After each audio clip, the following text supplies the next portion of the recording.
Welcome to TSO Daily Dose. TSO Daily Dose is our way of connecting with you in these challenging times. Please be sure to like and subscribe to our YouTube channel and connect with us on Facebook with the hashtag TSO Daily Dose. Today's Daily Dose is a bit of a step change for us.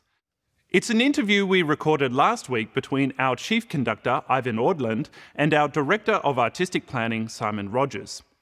Eivind is currently in self-isolation back in Norway, so this is a shout out to Eivind and anyone else currently in self-isolation, including Mum and Dad. Hi Mum. It'd be great to hear from you on Facebook for any suggestions or any feedback. Remember, connect with us with the hashtag TSO Daily Dose.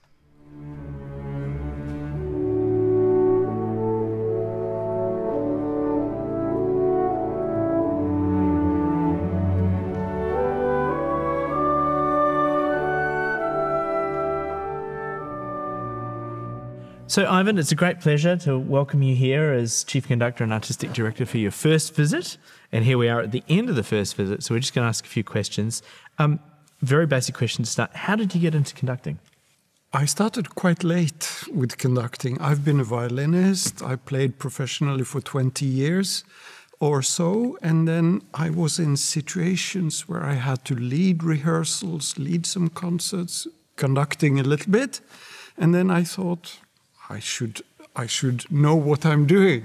So I started taking lessons, and I met a wonderful man, Jorma Panula, who was great to me. It was also, I was late 30s when I went to him, and it was great to be a student at that age.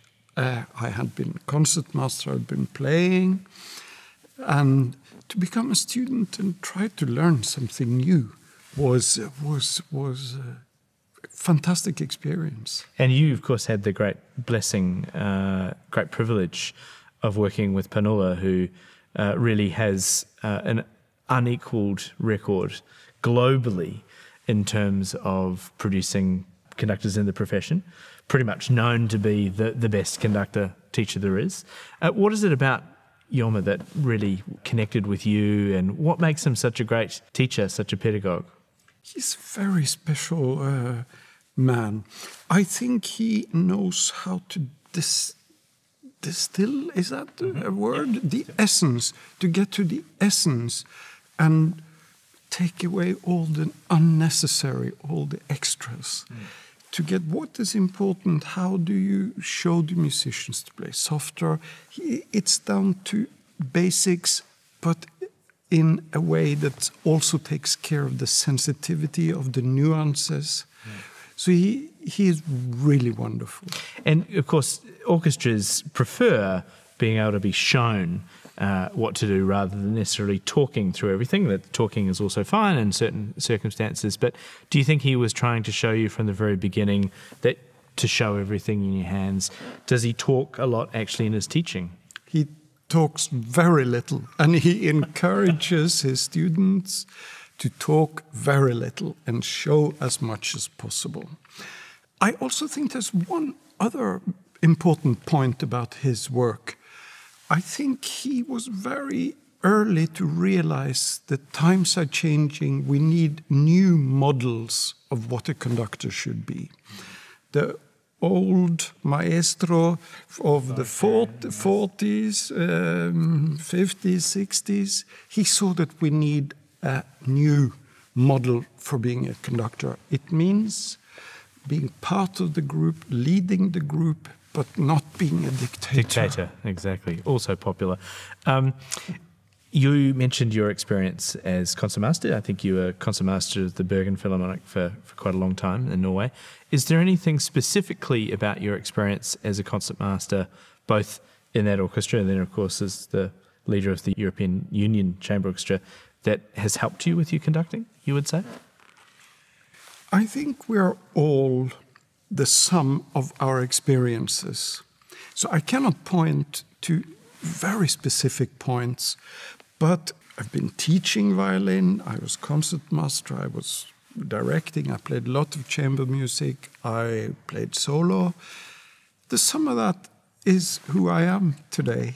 And without specific points about what I learned here and there, of course we learn. That's life, that's living. And conducting is such a profession where you mature into this profession. The specifics of a concertmaster, though, is that a really good concertmaster is someone who has obviously complete command of their instrument. They've got a complete knowledge of what's around them in terms of ensemble, but also they have a global view of the orchestra, don't they? They're to the very back of the orchestra. The really great concertmasters are able to scan across the whole orchestra. They're very aware of the full orchestra. So that must have been useful experience for you in terms of getting to know the repertoire, I would have thought. Absolutely. And this is a very important point. And I learned a lot about this also from directing a chamber orchestra. Because you play, then you have to stop. The rehearsal is yours. You have to have sorted out what is wrong, what is good in other parts of the orchestra. So when the playing is automatic is a little bit too much, but it was such a good training in understanding how the people far away from oneself, how that works, and to pay attention to the, as you say, the big picture. So I'm curious, in your experience in Norway, basically about how you made the jump from, as you say, conducting a little bit as part of a chamber orchestra to your first professional experiences, and in particular, if there were any major influences on you. For example, I know that you happened to be living in Oslo at the time that Marius Jansons was chief conductor of the Oslo Philharmonic and really built it up to be one of the great orchestras of the world, which it still is. But that was a really incredible meteoric rise in that time. So was he a big influence for you? Absolutely. I followed his rehearsals when I had started conducting, and he absolutely helped me. He saw something I did and gave me a concert with the Oslo Philharmonic immediately. I was lucky in the sense that people knew who I was as a violinist. So many orchestras very quickly thought, oh, let's see if he can conduct as well. Yeah. So I got very good work quite soon afterwards. But this is one thing that Panula said to me: wait, don't start too soon. Wait until your hands are moving automatically, then go and do your work. This was, at the time, I didn't realize this is the best advice I got. It sounds like excellent advice to me. Included in that time, I think you mentioned that an extraordinary experience, which we have some of in Australia, but really is quite unique in Norway, a form of military band. I think that one of your engagements was that you worked with a wind ensemble in Norway, which is a tradition for your country, which would be fascinating and excellent for you, coming from a string player point of view, to be able to work with an ensemble that isn't your home patch. Absolutely. It was. I'm so glad I did it. I learned so much from it. We used to have 7 professional wind bands Amazing. In Norway, connected to the military. There are 5 now, but they're so professional, so good. And for me as a string player, this was a big learning project. Of course, I could bring what I know about phrasing, but then you have to learn all the transpositions of the wind instrument. Yeah, exactly. And just being so close to a wind group, you hear they're breathing for every entrance. Yes. And as a string player, we don't do this, so to be close to how the winds are breathing, playing, this was great for me. It's a really interesting and unique experience in my knowledge of conductors. Let's talk about Tasmania for a moment. So you've been coming to Tasmania, I think, on and off for about 15 years. We've worked out mid-2000s. It's the first time we've known each other for nearly 15 years. What is it about Tasmania at the TSO that has drawn you back? What attracts you about, firstly, performing here as a conductor, but then more specifically as being chief conductor and artistic director? Most important is that it's an excellent orchestra. It's a terrific orchestra, and I've always felt that the musicians here wanted to make great music. It's been a pleasure coming back so many times, and I'm really looking forward to working closely with this orchestra over the next years. I think we can develop something very beautiful together. So we're now doing this interview just on the back end of your first visit. I mean, literally finished a few minutes ago, sadly. Included in that time was a landmark achievement in the history of the orchestra, in my opinion, which is to do a complete Brahms symphony cycle, completed by the Brahms Requiem recently, not for audience, but recorded for broadcast. What did you learn during that time with the orchestra, and did you find it was a useful project to be doing together?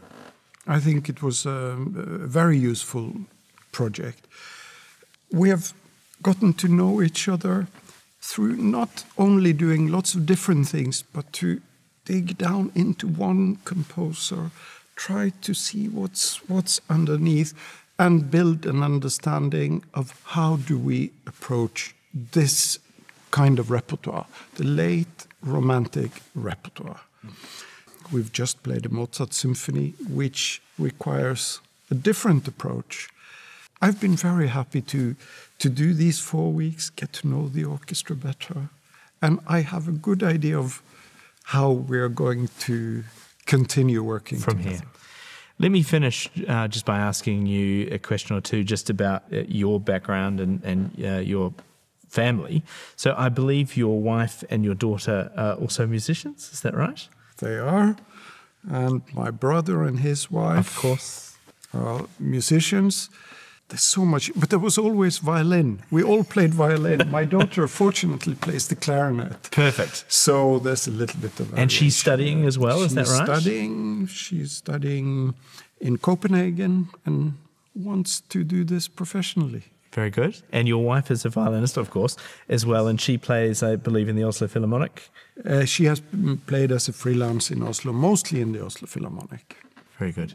And we hope we get to see them out here at some point. So thank you, Eivind, very much, and we wish you very safe travels back to Norway. Thank you.